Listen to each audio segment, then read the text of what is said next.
The galaxy was old, older than any species could remember. 12,000 star systems made up the galactic concord, and 3 great empires ruled them all. The Alari were tall and thin, with skin like polished silver. They valued knowledge and order above all things. The Kree were massive warriors, built like mountains of muscle and bone. They respected only strength. The Tithani were small and quick, masters of trade and secrets. Together, these 3 species called themselves the Pillars of the Galaxy.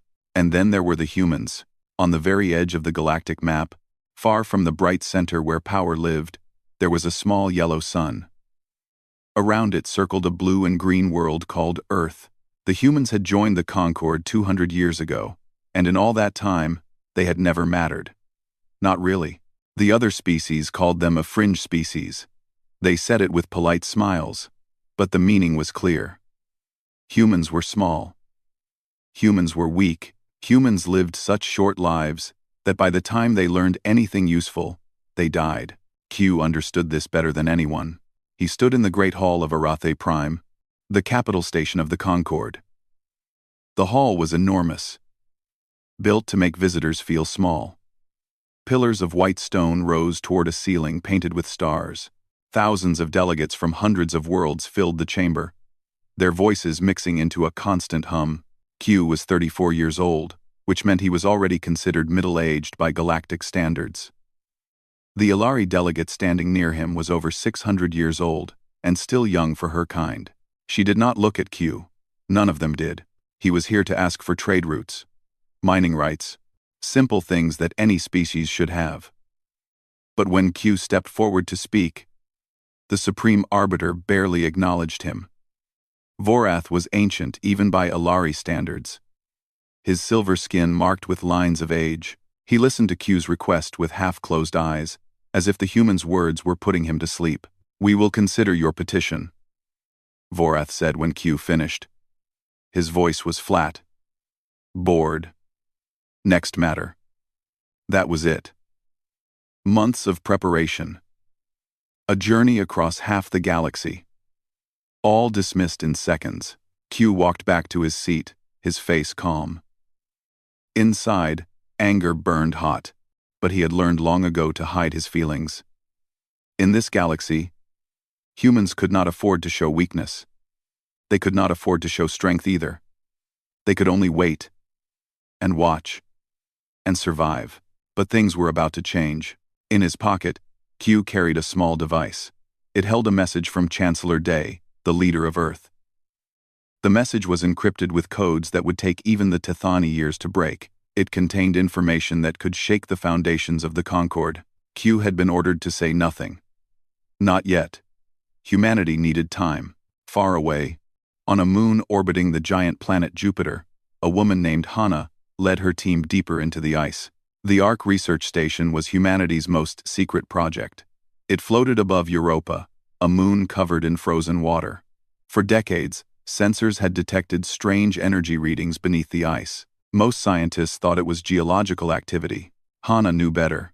She had spent 5 years digging through that ice, and now she stood at the edge of the greatest discovery in human history. The cavern was vast. Blue light reflected off walls of ancient ice. And there, resting at the bottom like a sleeping giant, was a ship. It was not human. It was not Alari or Krev or Tethani. It was something far older. The hull was smooth and dark, shaped like a curved blade. There were no seams, no windows, no visible engines. It looked like it had been grown rather than built. The architects, Hana whispered. Every species in the galaxy knew the legend. Millions of years ago, before any of the current civilizations existed, another species had ruled the stars. They called them the architects, because they had built things that still could not be explained. Jump gates, artificial planets, machines that bent the laws of physics. Then, one day, they vanished. No war, no disaster. They simply disappeared, leaving only ruins and mysteries behind. This ship was not a ruin. Hana's instruments told her something impossible. The ship still had power. She contacted Chancellor Day immediately. The old man's face appeared on her screen, his eyes heavy with the weight of leadership. Hana told him what she had found. For a long moment, Day said nothing. Then he spoke 3 words that would change everything. Tell no one. Hana understood. If the Concord learned that humans had found a working architect vessel, they would take it. The Alari would claim it for study. The Krev would demand it as a weapon. The Tithani would try to sell it to the highest bidder. Humanity would get nothing. But if they could unlock its secrets first, if they could understand what the architects had left behind, then everything would be different. Humans would no longer be the fringe species that everyone ignored. They would have power, real power. Hana began her work. Day after day, she studied the ship. She learned that its systems responded to touch, to thought, to intention. Slowly, carefully, she began to wake it up. Back on Arathi Prime, Q attended meetings and smiled at delegates who looked through him like he was made of glass. He played the part of the humble human, asking for scraps from the table of greater species. But at night, he received encrypted updates from Earth. He learned about the ship. He learned about the database Hana had found inside, filled with star maps and blueprints, and coordinates to places that did not exist on any Concord chart. One location appeared again and again in the architect records. They called it the Cradle. Hana believed it was important, though she did not yet know why. The galaxy continued to spin, the pillars continued to rule, and humanity continued to wait in the shadows, building strength in secret. They had been underestimated for 200 years. Soon, the galaxy would learn what a mistake that had been. On Europa, the ancient ship hummed with growing power, and Hana, her hands pressed against its dark hull, felt something she had not felt in a long time. Hope. Secrets never stayed buried forever. Q knew this. And yet he still felt his heart stop when the message arrived. He was in his small quarters on Arathi Prime, reviewing reports from Earth, when his communication device beeped. The signal was strange. It came through channels that should not have existed, using codes that no human had created. Q almost deleted it. Almost. Instead, he opened it. A face appeared on his screen. She was Tithani, with large, dark eyes and pale blue skin. Her name was Kessa, and she was a scholar who studied ancient civilizations. Q had met her once at a diplomatic function. She had been one of the few aliens who actually spoke to him like he was a person. "You need to leave Arathi Prime," Kessa said. Her voice was urgent. "The Alari have intercepted fragments of your communications. They do not know what you found, but they know you found something.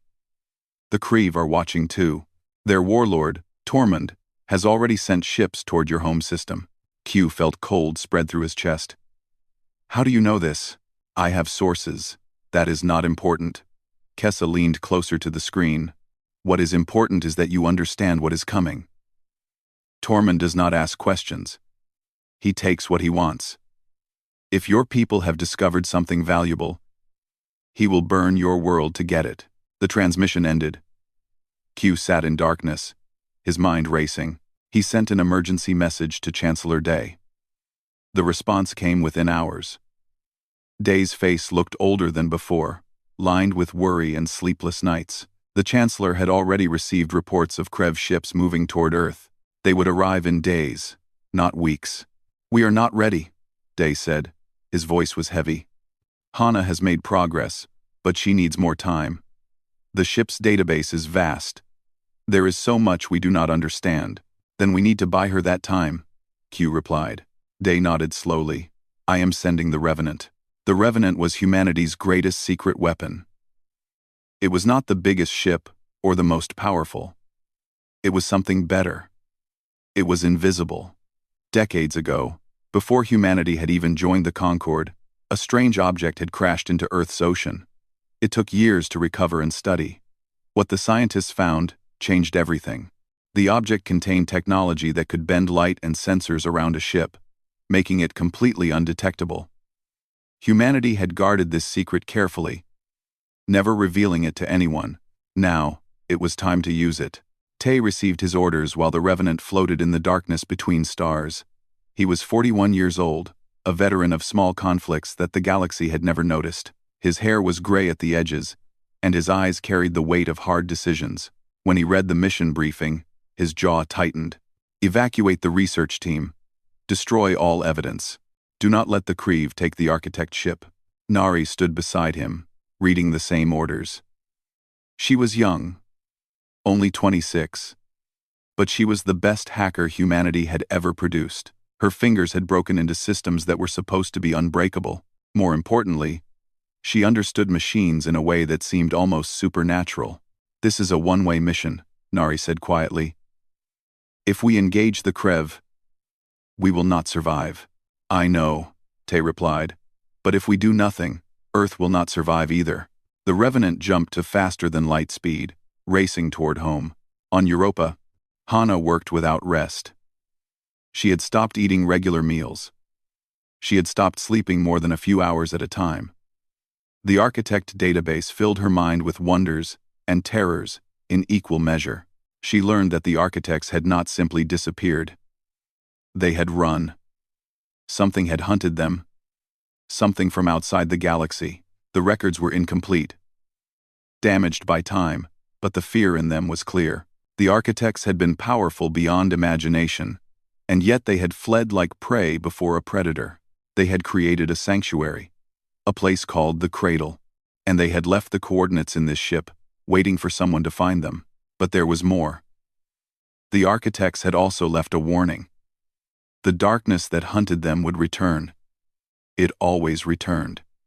And when it did, the galaxy would need to be ready. Hana did not know if she believed in ancient prophecies, but she believed in the ship beneath her hands. She believed in the power it contained. And she believed that humanity could use that power to change their fate. She sent a message to Chancellor Day. I can fly it, she said. The ship responds to me. I do not fully understand why, but I can control it. Day was silent for a long moment. Then he asked the question that mattered most. If the Creve come, can you escape? The Creve come. Can you escape? Yes, Hana answered. But I will need time to prepare. You will have it, Day promised. The Revenant is on its way. The Creve fleet arrived 3 days later. Tormund stood on the bridge of his flagship, staring at the blue world called Earth. He was massive, even for a Creve, with skin like cracked stone and eyes that burned with hunger. He had conquered dozens of worlds. He had crushed rebellions and broken armies. The humans were insects to him, barely worth the effort of destroying. But insects sometimes had treasures hidden in their nests. Send them the message, Tormund ordered. His communication officer obeyed. The message was simple. Surrender the artifact you have discovered. Share all information, or face total destruction. On Earth, Chancellor Day received the ultimatum. He gathered his advisors. He looked at the faces of men and women who had worked their entire lives to protect humanity. He thought about the children playing in cities below, unaware of the shadow falling over their world. Then he gave his answer. We will not surrender, Day said. His voice was calm and steady. Humanity does not bow to threats. We never have. We never will. Tormund received the response. For a moment, he felt something close to respect. Then he smiled, showing rows of sharp teeth. Begin the assault, he commanded. The Creve fleet moved toward Europa. Hundreds of ships, carrying thousands of warriors. They expected easy victory. They did not expect the Revenant. The Revenant slipped through the Creve blockade like a ghost through walls. Tay stood at the command station, watching the sensor display. All around his ship, Creve warships moved in formation. Their weapons were charged. Their scanners swept back and forth, searching for any sign of resistance. They found nothing. The cloaking technology was humanity's greatest advantage. Light bent around the Revenant's hull like water flowing around a stone. Sensors passed through empty space where the ship should have been. To the Creve, to the Elari, to every species in the galaxy, the Revenant simply did not exist. We are past the outer perimeter, Nari reported. Her fingers moved across her console, monitoring a dozen systems at once. They have no idea we are here. Keep it that way, Tay replied. How long until we reach Europa? 4 hours at current speed. Any faster, and our engine signature might leak through the cloak. 4 hours. Tay hoped it would be enough. On Europa, alarms screamed through the Ark research station. Krev boarding ships had detached from the main fleet and were descending toward the moon's surface. The ice would not stop them. Nothing would stop them. Hana refused to panic. She had prepared for this moment. The architect ship was ready, its ancient systems humming with power that humanity barely understood. All she needed was time to complete the startup sequence. Around her, the station's small security force prepared for battle. There were only 50 soldiers, armed with weapons that seemed like toys compared to Kref war gear. Their commander, a woman named Yuna, checked her rifle with steady hands. We cannot hold them for long, Yuna told Hana. Maybe an hour. Maybe less. An hour is all I need, Hana replied. She hoped it was true. The first Krev boarding ship crashed through the ice like a fist through glass. Warriors poured out, their massive bodies covered in armor that could stop anything short of heavy artillery. They expected frightened scientists. They expected easy prey. They found something else entirely. The human soldiers did not run. They did not hide. They fought with a fury that shocked the Krev veterans. Every hallway became a death trap. Every corner hid explosives and ambushes. The humans used the station's narrow passages against the larger Krev, forcing them to advance one at a time. A Krev warrior, confused and bleeding from a dozen wounds, growled into his communicator. These creatures fight like they have nothing to lose. On his flagship, Tormund heard the reports. His eyes narrowed. Fringe species did not fight like this. Primitives did not stand against Kree warriors and refuse to break. Something was wrong. Send more troops, he ordered, and find out what they are protecting. The Revenant reached Europa as the battle entered its second hour. Tay brought his ship down through the chaos, still invisible, still undetected. Krev ships filled the space around the moon, but they were focused on the ground assault. They never saw the human vessel slide past them like a shadow. Nari, open a channel to the station, Tay commanded. Encrypted, narrow beam. Channel open. Hana's voice came through the speakers, strained with exhaustion. Revenant, I need 10 more minutes. The ship is almost ready. You have 5, Tay replied. The Krev are sending reinforcements. We cannot wait. Then make them wait. Tay looked at Nari. She was already smiling, her fingers dancing across her console. I can get into their communication network, she said. Give me 2 minutes. She worked her magic. Codes cracked. Firewalls fell. Suddenly, the Krev fleet began receiving contradictory orders. Half their ships turned in the wrong direction, responding to commands that had never been sent. Boarding parties received withdrawal orders that confused and delayed them. It bought precious time. Not much, but enough. In the ice cavern below the station, Hana pressed her hands against the architect ship's hull. She closed her eyes and reached out with her mind. The ship responded. She felt its systems come alive, felt its engines warm with power older than human civilization. Come on, she whispered. Wake up, please. The ship listened. Above her, the ceiling exploded. Krev warriors dropped into the cavern, their weapons firing.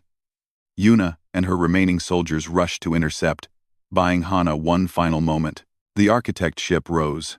It moved like nothing the galaxy had ever seen. Smooth and silent. It lifted from the ice that had held it for millions of years. The Krev stopped firing, staring, in shock. They had heard legends of the architects. They had seen ruins of their civilization. But none of them had ever imagined seeing one of their ships in action. Hana stood at the center of the vessel's bridge, her mind connected to systems she barely understood. Around her, holographic displays showed the Krev fleet, the station, and beyond them, the stars. Tay, she said through the communication link, get your people aboard. We are leaving. The Revenant decloaked just long enough for Yuna and the surviving soldiers to board. Then both ships moved together toward open space. Tormund watched the architect vessel emerge from Europa's ice. He had conquered worlds. He had defeated armies. But he had never felt the cold touch of real fear until this moment. "Fire!" he screamed. "Destroy it! Destroy it now!" His fleet opened fire. Thousands of weapons launched at the ancient ship. Missiles exploded against its hull. Energy beams struck its surface. The architect vessel absorbed it all, without stopping. Its shields were beyond anything the Krev had ever encountered. Then it was gone. The ship jumped to faster than light speed in a flash of light that left afterimages in the eyes of every observer. The Revenant followed moments later, vanishing into the void. Tormund stood alone on his bridge, surrounded by officers who did not dare to speak. He had failed. The artifact had escaped. And with it, humanity had revealed a power that changed everything. He turned to his communication officer. "Send a message to the Concord Assembly. Tell them what happened here today. Tell them that the humans are no longer a fringe species." He paused, his massive hands clenching into fists. "Tell them that the humans are now a threat." Aboard the fleeing architect ship, Hana set the coordinates that had been waiting in the database for millions of years. She did not know what they would find at the cradle. She did not know if they would survive the journey, but she knew one thing with absolute certainty. Nothing would ever be the same again. The journey to the cradle took 4 months. During that time, Hana learned things that both amazed and terrified her. The architect ship was more than a vessel. It was a library, a laboratory, and a teacher, all in one. Its systems responded to her thoughts, showing her records that had been preserved for millions of years. She watched the rise and fall of civilizations that had turned to dust before Earth's sun had even formed. And she learned the truth about the architects. They had been the first intelligent species in the galaxy. For millions of years, they had spread across the stars, building wonders that still could not be explained. They had created the jump gates that allowed faster-than-light travel. They had seeded life on countless worlds, guiding evolution toward intelligence. The Alari, the Krev, the Tethani, even humanity itself, all of them carried traces of architect design in their genes. But the architects had not been alone in the universe. Something had come from beyond the galaxy's edge. The records called it the Silence. It was not a species in any normal sense. It was more like a force of nature, a wave of destruction that consumed everything in its path. Stars went dark where it passed. Worlds were stripped of life. Entire civilizations vanished without a trace. The architects had fought back. They had used all their knowledge, all their power, but it was not enough. The silence could not be stopped, only delayed. In desperation, the architects had built the cradle as a final sanctuary. They had begun work on a weapon that could save the galaxy. But time ran out. The silence had come too fast, and the architects had disappeared before the weapon could be completed. Now, millions of years later, the silence was stirring again. Hana shared this information with Tay, Nari, and the small crew that had escaped Europa with them. They gathered in the architect ship's central chamber, surrounded by holographic displays showing the galaxy and the darkness beyond. "The sensor logs show movement at the edge of the galaxy," Hana explained. "The same patterns that appeared before the architects vanished. Whatever the silence is, it is waking up. And when it comes, nothing in the Concord will be able to stop it." Tay studied the displays with a soldier's eyes. "How long do we have?" "Years. Maybe decades. The records are not clear." Hana paused. "But the architects left something behind. The weapon they were building. If we can complete it, we might have a chance." The Revenant flew alongside the architect vessel, its crew listening through the communication link. Nari asked the question that everyone was thinking. Why us? Why did the architects leave this for humans to find? Hana shook her head. "I do not think they chose us specifically. I think they left tests across the galaxy, hidden in places where only curious species would look. Europa was one of those tests. We found it because we never stopped exploring, even when the galaxy told us we were not important enough to matter. So we passed their test," Tay said quietly. "And now we have to save the galaxy. We have to try." The cradle appeared on their sensors a week later. It was enormous beyond imagination. A shell of metal and crystal wrapped around a dying red star, capturing every drop of its remaining energy. Structures covered the inner surface, cities and machines and gardens that had been preserved in perfect silence for eons. The architects had built a world inside a shell, and then they had abandoned it. The two ships entered through a gap in the structure and descended toward the surface. What they found took their breath away. The cradle was not empty. It was sleeping. Machines waited in perfect rows, ready to be activated. Libraries contained the collected knowledge of millions of years. Gardens held plants that had not grown anywhere else in the galaxy for longer than any species could remember.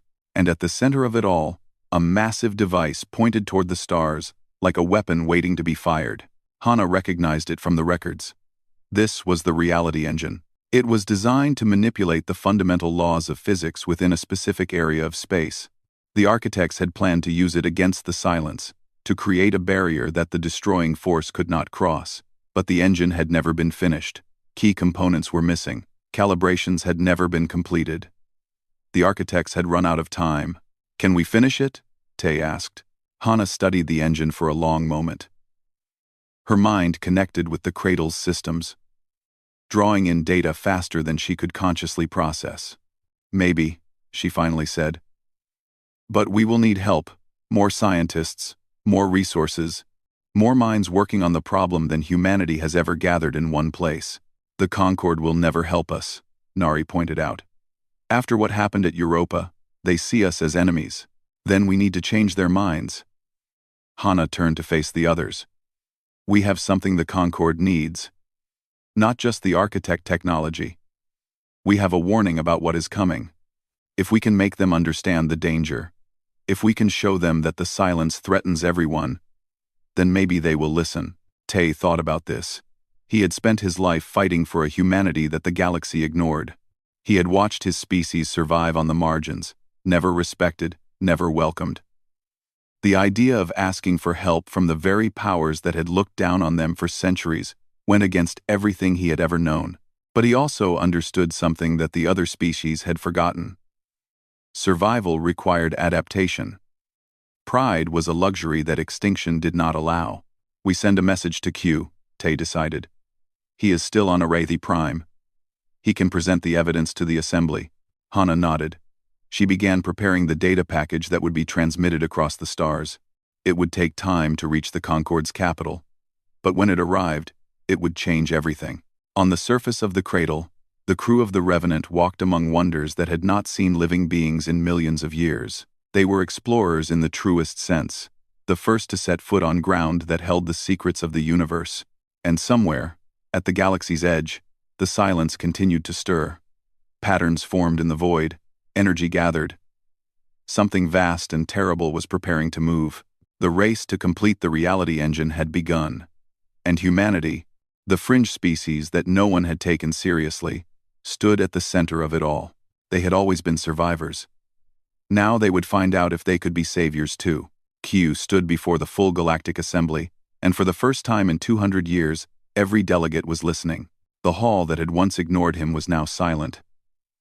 Thousands of eyes watched as holographic displays filled the space above the central platform. They showed the cradle, the architect vessel, and most importantly, the darkness gathering at the galaxy's edge. "What you see is not a theory," Q said, his voice steady and clear. "It is a record preserved for millions of years, waiting for someone to find it. The architects built this galaxy. They created the foundations of every civilization in this room, and they were destroyed by something they could not stop." He paused, letting his words settle. "That something is coming again. The silence. It has no mercy. It has no goals we can understand. It simply consumes, and when it arrives, it will not care whether you are Alari, Krev, or Tethani. It will not care about your treaties, or your wars, or your pride. It will end everything." Vorath, the supreme arbiter, sat in his raised seat at the front of the assembly. His silver face was unreadable, but his ancient eyes showed something that looked almost like respect. "And you believe humanity can stop this threat?" Vorath asked. A species that has been part of this concord for barely 2 centuries? No, Q admitted. Humanity cannot stop it alone. That is why we are here. We found the architect's weapon. We found the knowledge needed to complete it. But finishing the reality engine will require the combined efforts of every species in this room. Scientists from every world. Resources from every empire. A united galaxy. Working toward a single goal. Tormund, the Krev warlord, rose from his seat. He had traveled to Arathi Prime himself after the events at Europa. His presence had sent shockwaves through the assembly. The warlord did not attend diplomatic functions. The warlord conquered, but now he looked at Q with something other than contempt. You fought my warriors, Tormund said. His voice was deep and rough. 50 of your soldiers against hundreds of mine. They killed nearly as many as they lost before the end. I have never seen such ferocity from a species not bred for war. Q met the warlord's gaze without flinching. Humans do not have long lives. We do not have powerful bodies or ancient wisdom. But we have something else. We fight for what we love. We die for what we believe. And we never, ever surrender. Tormund was silent for a long moment. Then he nodded. Once, the Krev will join this alliance, he declared. If the humans are willing to fight beside us, then we will fight beside them. Kessa, the Tithani scholar who had warned Q months ago, stepped forward next. She spoke for the Tithani delegation. Though she was young for such a responsibility, the Tithani have always valued knowledge above all else, she said. What the humans have discovered changes everything we know about our history. We will not let that knowledge be lost. The Tithani stand with humanity. Vorath looked around the assembly. The delegates were murmuring, discussing among themselves. Ancient rivalries and fresh wounds made unity seem impossible, but the evidence was undeniable. The threat was real. And the humans, the fringe species everyone had dismissed, had offered them a path to survival. The Alari Dominion will participate in this effort, Vorath announced. But we have one condition. The humans must share everything they have learned. No more secrets, no more hidden technology. If we are to face this enemy together, we must do so as equals. Q felt the weight of that condition. Humanity's cloaking technology, their hidden advantages, everything they had kept secret for survival, it would all be revealed. They would lose the edge that had kept them safe, but Chancellor Day had already given his authorization. The message had been clear. We accept, Q said. From this moment forward, humanity holds nothing back. We offer the cradle as neutral ground for all species. We offer our knowledge freely. We ask only for one thing in return. Name it, Vorath said.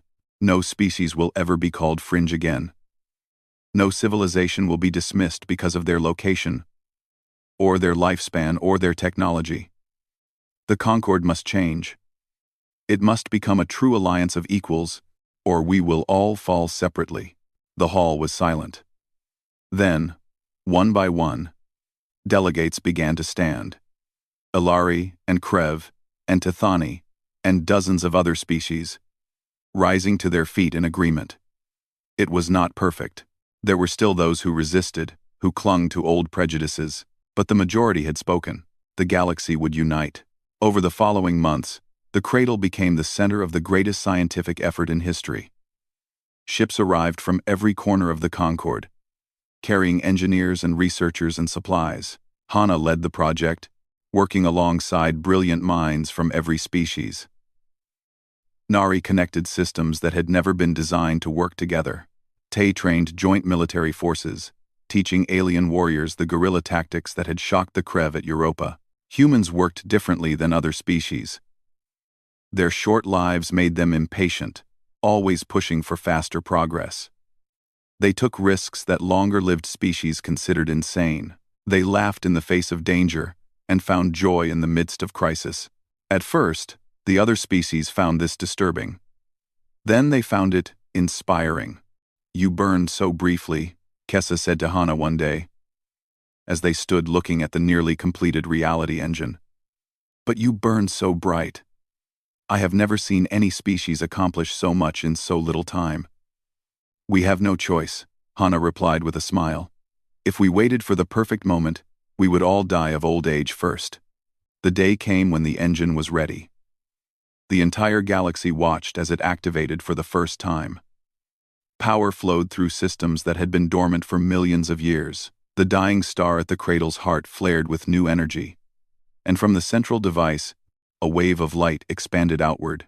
It moved faster than any ship could travel. It spread across the galaxy like a ripple in a pond, touching every star, every world, every corner of known space. When it reached the edge where the silence had begun to gather, it stopped. A barrier formed. Not physical, but something deeper. A wall written into the fundamental laws of reality itself. The silence pressed against it and could not pass. For the first time in millions of years, the darkness was held at bay. The galaxy erupted in celebration. Species that had been enemies for centuries embraced as allies. Old wounds began to heal. A new era had begun. Q stood on the observation deck of Arathi Prime, watching the stars.